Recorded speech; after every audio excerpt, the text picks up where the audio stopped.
Alors j'en viens à la partie la plus politique.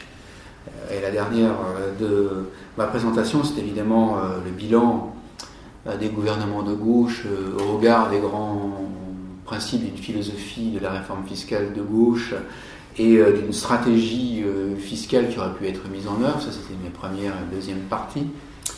Donc bon, ces bilans, on va peut-être le résumer d'un mot, c'est fiasco.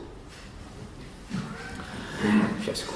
C'est pas la peine de rajouter des adjectifs, de faire des plans en deux parties, première sous-partie, deuxième sous-partie, ils ont essayé, ils ont échoué. C'est pas la peine de faire des choses aussi élaborées.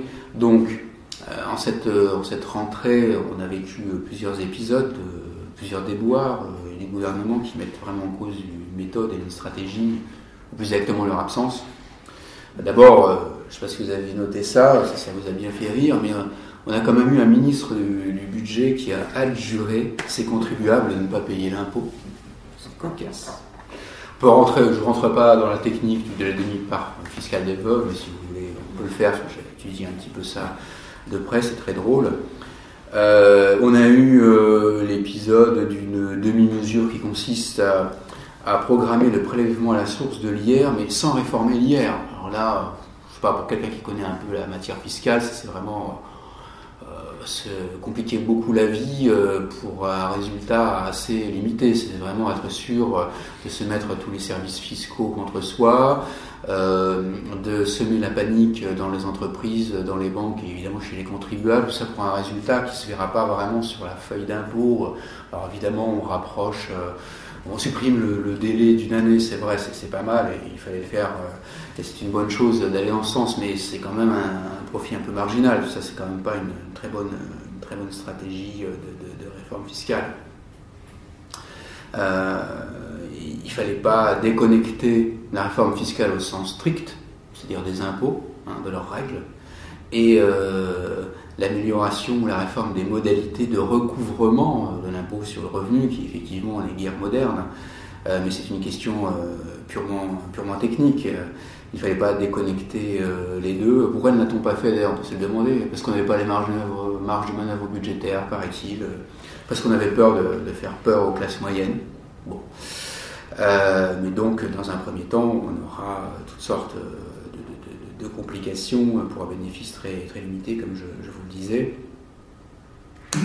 Et c'est pas ça qui constitue une véritable montée en charge de la vraie réforme fiscale, parce que donc d'un côté, on lance une réforme administrative complexe qui échouera peut-être s'il n'y a pas l'élan nécessaire, s'il y a une alternance, pour dire les choses nettement, alors que de l'autre côté, la vague idée qu'il y a eu à un moment donné de faire de ceci la première étape d'une fusion IR-CSG va peut-être sombrer dans les limbes parce qu'on n'a pas posé les premiers actes qui allaient dans ce sens, en particulier la mise en œuvre d'un barème progressif de la CSG, ce qui était vraiment la première étape à faire de manière incontestable et qui aurait fait date. Alors, le tel fiasco... C'est que ça, puisque notre leader socialiste à la commission des finances, Dominique Lefebvre, député du Val-d'Oise, a bien expliqué dans les débats parlementaires cette année que la mise en place de la prélèvement à la source n'était surtout pas une première étape vers la fusion. Et voilà. Surtout. Alors, ça c'est vraiment très illustratif d'une politique fiscale qui n'est pas assumée, qui est faite à reculons, car s'il n'y a pas cette force propulsive d'une vraie réforme fiscale, on ne voit pas très bien, comme je vous le disais, quel était les tenants et aboutissants d'une telle mise en branle de la machinerie administrative. Mais probablement, là, dans le cas de Dominique Lefebvre, l'argument qu'il a vraiment en tête, je crois, c'est les classes moyennes. Parce que je crois que l'expansion capitale n'arrête pas de dire que la fusion IR-CSG, ça fait vraiment perdre aux classes moyennes. Bon, à la limite, ils ont raison, compte tenu de ce qu'ils ont en tête comme classe moyenne, c'est-à-dire, je sais pas, 10 000 € par mois minimum. Alors, de tels fiscaux et de tels atermoiements peuvent pas s'analyser sous l'angle de facteurs purement accidentels, la proximité des élections, des technocrates coupés des réalités, un certain amateurisme. Non, là c'est clair que ça dénote une véritable orientation et un refus de la réforme fiscale. Ça ressemble presque à des actes manqués liés à un refoulement. Et d'autant je prends les choses de manière un peu provocatrice et paradoxale. Certaines dispositions n'étaient pas absurdes en soi. La suppression de la demi-part des veuves, parlons-en. Évidemment, elle est inopportune et nous ne la défendons pas aujourd'hui. Bien sûr, je commence par poser cette position claire et nette, mais en soi, elle pouvait tout à fait se défendre. Parce que, en gros, ça consiste à revenu égal, à favoriser certains, parce qu'ils ont un certain statut. Parce que dans leur passé, il y aura eu tel ou tel événement. Moi, je ne vois pas pourquoi un smicard qui, en gros, touche à peu près les mêmes revenus qu'une veuve aujourd'hui éligible à cette demi-part, n'y aurait pas droit aussi. C'est pas un principe. Pour pouvoir faire une réforme fiscale, de toute façon, il faut poser des principes relativement simples et ne pas en démordre. Ça, c'est quand même le b.a.-ba de la réforme fiscale. Et en fait, c'est juste une question un peu de volonté politique. On ramène un peu facilement à cela. Mais là, c'est clair et vrai, parce que vous n'aurez jamais en face de cela un argument convaincant et politiquement vainqueur à la fin si vous tenez bon. Voilà, ils ont le même revenu. Pourquoi faudrait-il que l'un paye l'impôt et pas l'autre? Je vous assure que la personne d'en face, même en allant chercher une petite veuve de Carpentras ou autre, si vous tenez bon, aura beaucoup mal à l'emporter pour vous dans un débat.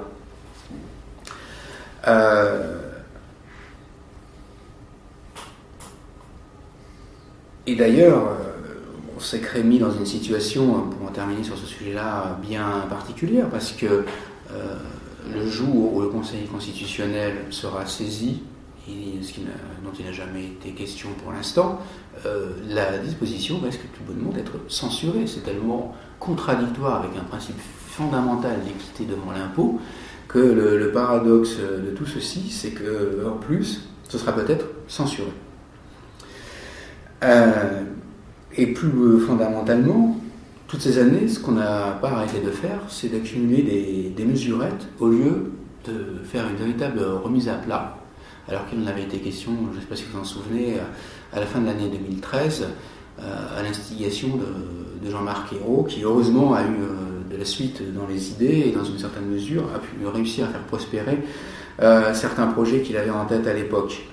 Mais à ce moment-là, c'était bel et bien le gouvernement, avec toute la puissance réformatrice qui peut être la sienne, qui semblait s'emparer du sujet. Au lieu de ça, qu'est-ce qu'on a eu avec le gouvernement qui a suivi? Une ristourne d'impôt sur le revenu, une manipulation des tranches dans le cas du PLF pour 2015, qui consistait à supprimer une première tranche, mais comme il ne fallait pas que les plus favorisés en bénéficient, normalement c'est mécanique, la première tranche appliquant à tout le monde. On voulait faire une réforme sociale, mais du coup, Madame Bettencourt en a aussi profité. Donc il a fallu baisser le seuil des tranches qui étaient au-dessus. Personne n'y a rien compris, parce que certains ont bénéficié de la diminution de l'assiette, mais ont été rattrapés par la patrouille, de la hausse du taux sur une partie de leurs revenus. C'était incompréhensible. Et alors, cette année, on a joué sur la décote, là, un mécanisme qui est une exception au barème, qui vise effectivement à permettre à des gens modestes d'être non imposables, mais enfin, au travers d'un mécanisme très compliqué et qui, encore une fois, passe à côté de la question, parce qu'il faudrait penser à la moitié des foyers fiscaux qui sont non imposables. Le problème, c'est pas de rendre non imposable quelqu'un qui est aux alentours de ce seuil d'imposition, mais de baisser son impôt à lui comme à des gens plus pauvres que lui, en prenant en compte le fait qu'il paye de la CSG et une taxe d'habitation. C'est plutôt ça la bonne approche qu'on leur refuse de faire et d'avoir depuis le début. Donc, encore une fois, c'était pas la bonne approche, c'était pas le bon moment et pas la bonne méthode pour une autre raison, parce que effectivement, s'il y a un ras-le-bol fiscal, il faut quand même le reconnaître aussi, c'est qu'on a beaucoup augmenter les impôts, et pas seulement ceux des riches, au cours de la période en cours, et que donc on ne peut pas faire de réforme fiscale aujourd'hui sans, on dira sans avoir, moi je dirais sans se donner les marges de manœuvre, parce qu'effectivement on ne peut pas, dans le climat fiscal et économique et social actuel, faire une réforme à somme nulle avec des perdants et des gagnants qui parfois, parmi les perdants, ne seraient pas si favorisés que cela. Ce n'est pas le moment politique qu'il faut. Et par ailleurs, ce n'est pas, là je ne vais pas repasser mon exposé précédent de janvier sur la politique de relance, ce n'est pas de la bonne politique économique de procéder de cette manière-là. Effectivement, on a un corps social qui est en souffrance à cause du manque d'emploi, à cause des inégalités qui se creusent, mais aussi à cause de la fiscalité, parce que on a beaucoup augmenté les impôts, beaucoup plus qu'on a réduit les déficits. Alors déjà parce qu'augmenter les impôts n'a pas beaucoup contribué à relancer l'activité, les recettes fiscales par voie de conséquence, mais qu'on a surtout beaucoup prélevé aux ménages pour donner aux entreprises. En gros, depuis 2011, comme la politique menée en réalité est la même depuis 2011, l'alternance n'a rien changé à cela. On a augmenté de 70 milliards l'impôt sur les ménages, 35 milliards en 2012, 35 milliards depuis. En fait, depuis l'alternance, c'est même à 90% les ménages qui ont subi ces hausses d'impôts de 70 milliards. Alors que c'est seulement aux 2/3 si on fait le total sur la période. Ça veut dire que la gauche a beaucoup plus mis l'accent sur l'augmentation des impôts sur les ménages que sur les entreprises, parce qu'en fait Sarkozy, voulant à toute force réduire les déficits en 2011-2012, avait sollicité à peu près à parité les ménages et les entreprises. Dans un premier temps, en 2012-2013, c'est ce qu'a fait le gouvernement de gauche, mais depuis 2013, c'est plus du tout le cas, et la priorité a été clairement donnée à des prélèvements sur les ménages pour financer la baisse des impôts et des prélèvements et des cotisations sur les entreprises. Donc dans ce climat d'exaspération, il fallait tout bonnement, pour rendre possible la réforme fiscale, élargir encore notre champ d'analyse et se poser la question, en particulier fin 2015, d'un changement et d'un profond et d'une réorientation de la politique économique et budgétaire elle-même, parce qu'on ne pourra plus aujourd'hui réformer la fiscalité, changer les priorités de cette politique économique et budgétaire. Merci Daniel, je pense qu'on peut le remercier. Sur un sujet qui est quand même particulièrement technique, mais qui est extrêmement essentiel et dont on voit qu'il nous a bien manqué depuis plus de 3 ans maintenant, et sauf miracle et apparition de la Sainte Vierge le lundi 14 décembre au matin après le second tour des élections régionales. Puisqu'il y a Valls qui doit intervenir, peut-être que... Oui, l'esprit de Daniel Vasseur va se porter. Annoncer une baisse d'impôt entre les 2 tours, c'est une bonne idée. Mais donc voilà, il y a peu de chances malheureusement jusqu'ici qu'on puisse espérer une réforme fiscale conséquente d'ici la fin du quinquennat. Vous avez la parole. Vous pouvez interroger Daniel qui vous répondra avec joie et précision. Tu as bien expliqué comment, dans la carrière politique aujourd'hui, ce qui s'est passé, les choix qui ont été faits, on ne peut pas faire la réforme fiscale théorie dont tu as parlé, mais est-ce qu'il y a des exemples dans l'histoire qui montrent que faire une remise à plat ou faire un travail vraiment de fond, on a réussi, ça fonctionne? Est-ce que d'autres pays, comment se sont pris d'autres pays pour arriver à faire cet impôt qui rassemble différents petits impôts un peu vieillots ou autres qu'est-ce qu'on a comme références qui peuvent nous donner confiance dans l'avenir à mettre en œuvre ce type de réforme conséquente? Des exemples récents ne sont pas à foison, notamment parce que la France a beaucoup laissé vieillir son propre système, alors qu'à l'étranger, les choses ont évolué depuis beaucoup plus longtemps, hein, très souvent, la déconjugalisation, la remise en cause du quotient familial, notamment dans les pays nordiques ou au Royaume-Uni, ça remonte aux années 70 et 80. Il y a peut-être davantage de marge de manœuvre fiscale aussi à l'époque.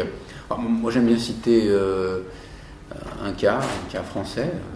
Donc, on a bel et bien créé, en revenant sur toutes sortes de petites taxes totalement désuètes, un impôt sur le revenu en France. C'était en 1914, à la veille de la Première Guerre mondiale.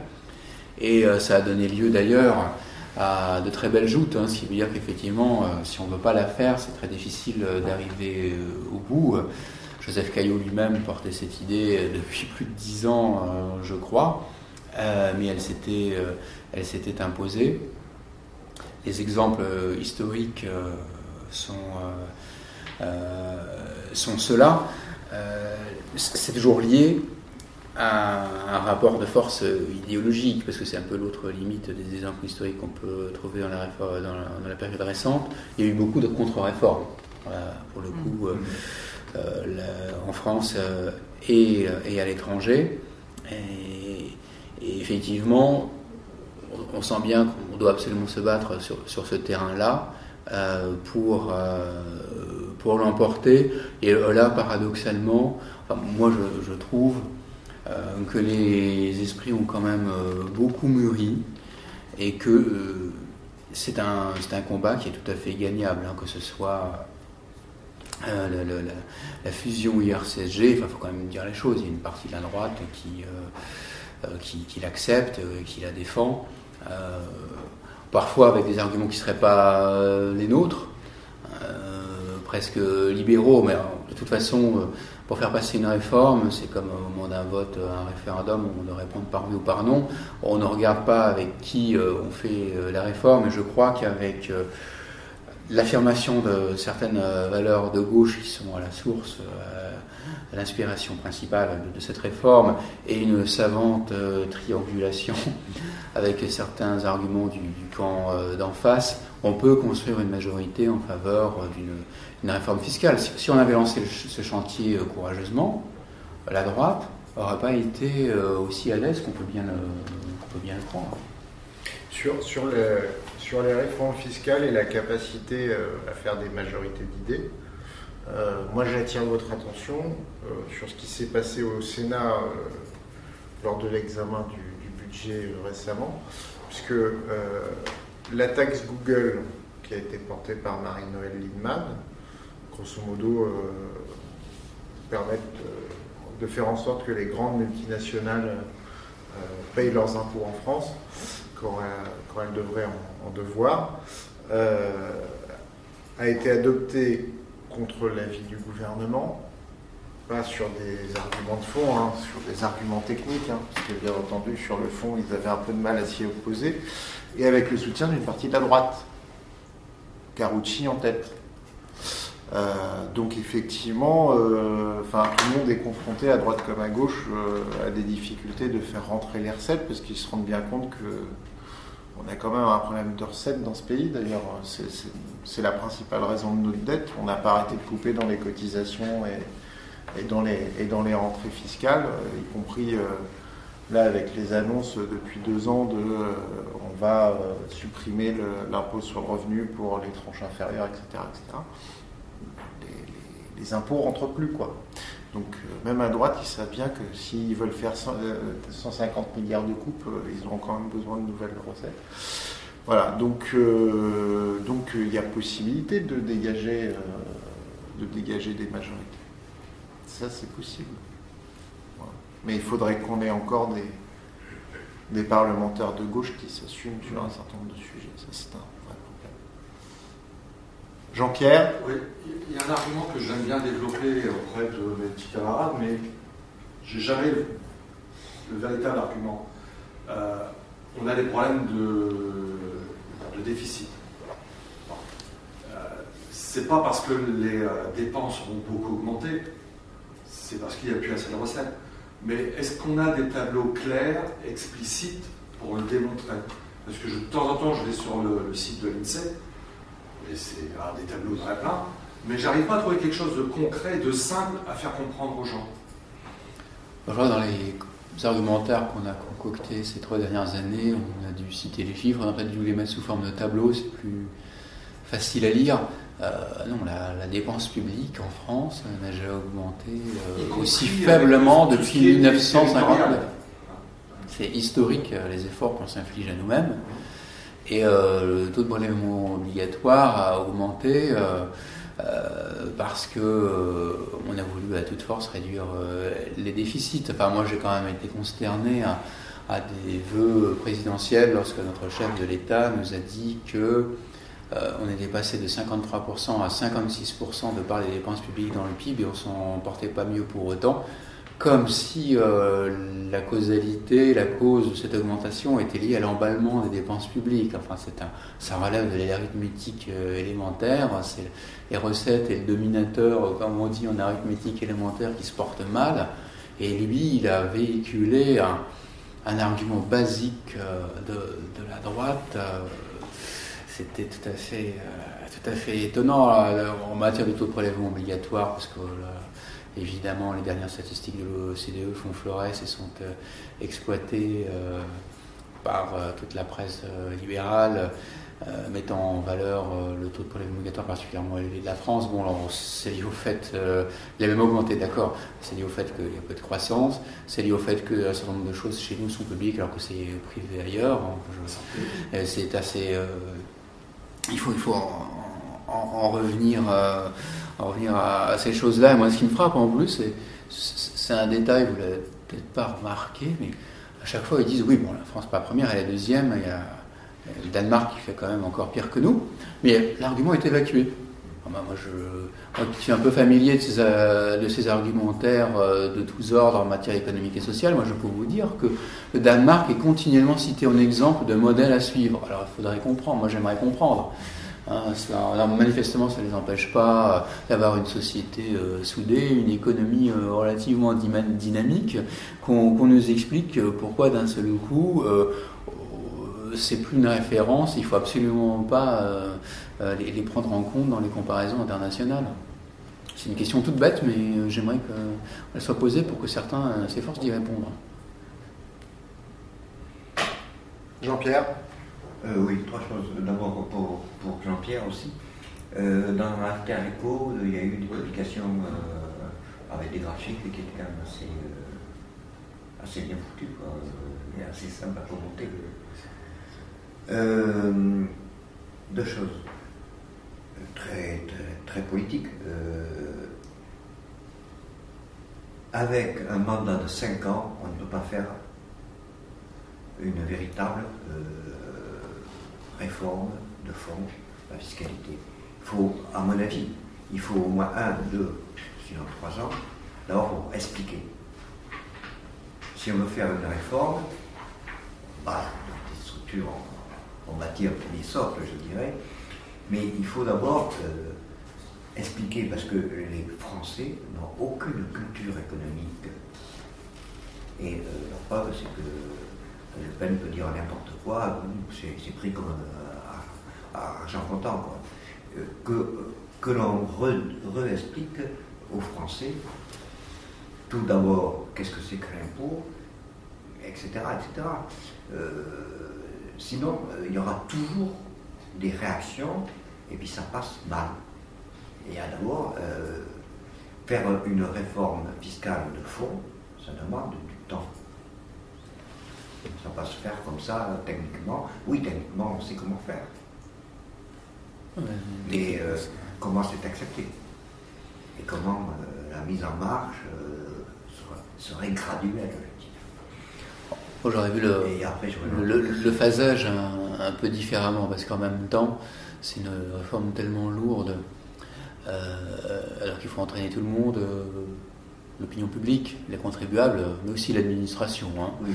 Que c'est quand même bien d'utiliser pour se faire le crédit politique d'une victoire. Là, attendre 2-3 ans, c'est peut-être laisser passer l'occasion, mais en revanche, ce qu'il faudrait, c'est en faire un thème fort de la campagne, qui permet de s'en expliquer, Il n'y a rien de mieux finalement qu'une campagne électorale pour expliquer la réforme fiscale, parce qu'évidemment l'adversaire de droite va crier au loup, il y aura un débat, et comme tout le monde là pour le coup dans ce pays s'intéresse à la campagne électorale, c'est l'occasion ou jamais de faire passer des idées à un maximum de monde. Donc moi je voyais plutôt ça comme ça, la mise en œuvre, elle, demandant de toute façon plusieurs années.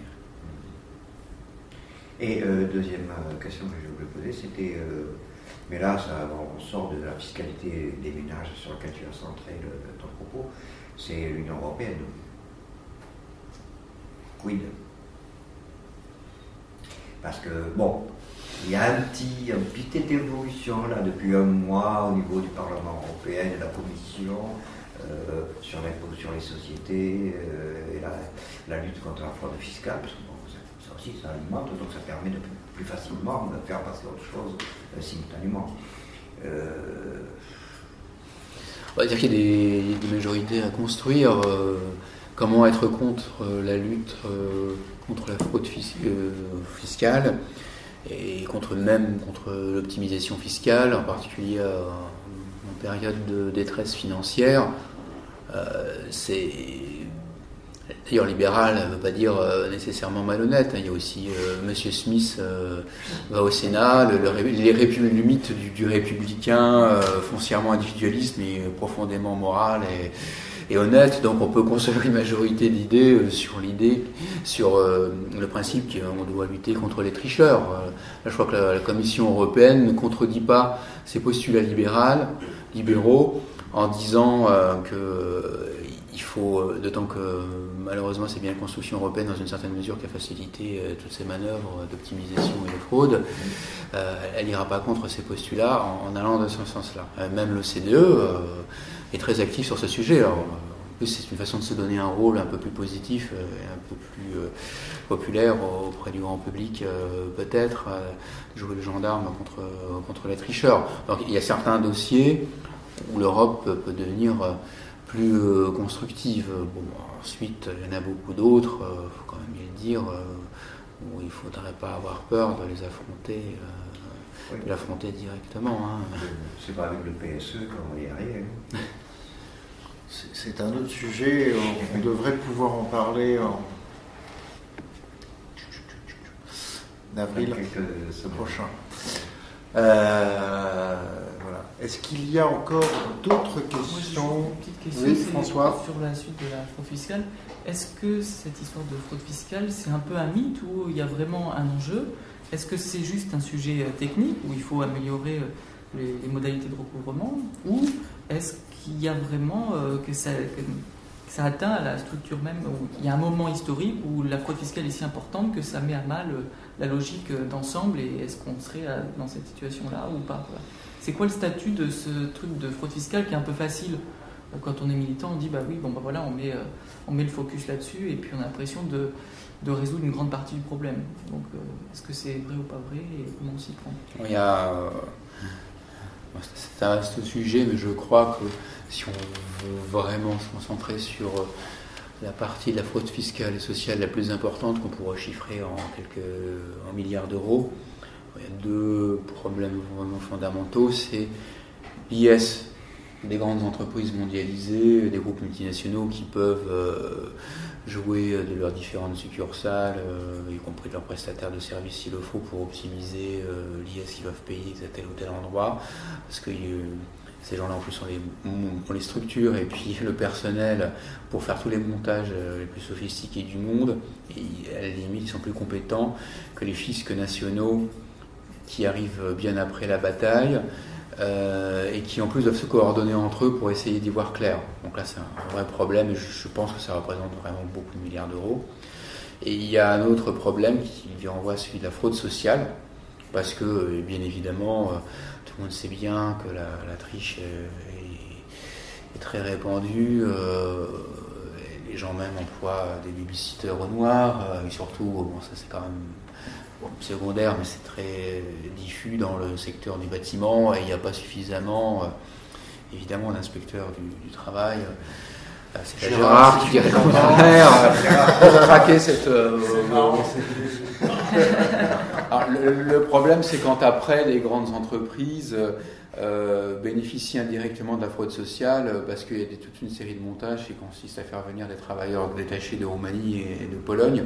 Là, on peut certainement agir.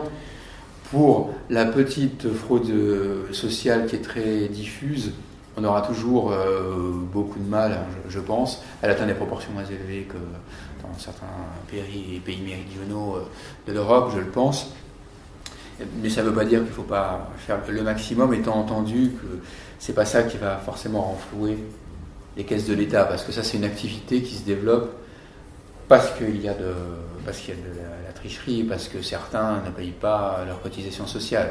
Si on pouvait assujettir absolument tout le monde à la fiscalité, aux prélèvements sociaux qu'il doit, c'est de la matière fiscale et sociale qui en fait disparaîtrait, quoi. C'est une activité qui n'existerait plus. Mais évidemment, il faudrait qu'elle n'existe plus. C'est vrai qu'on doit faire le maximum pour l'équité, de la concurrence entre les entreprises. Il n'y a pas de raison que certains soient favorisés et pas d'autres, pour les droits sociaux des salariés, et pour toutes sortes de raisons qui font qu'il vaut mieux que la règle soit appliquée que pas appliquée. Mais ce n'est pas un problème de finances publiques.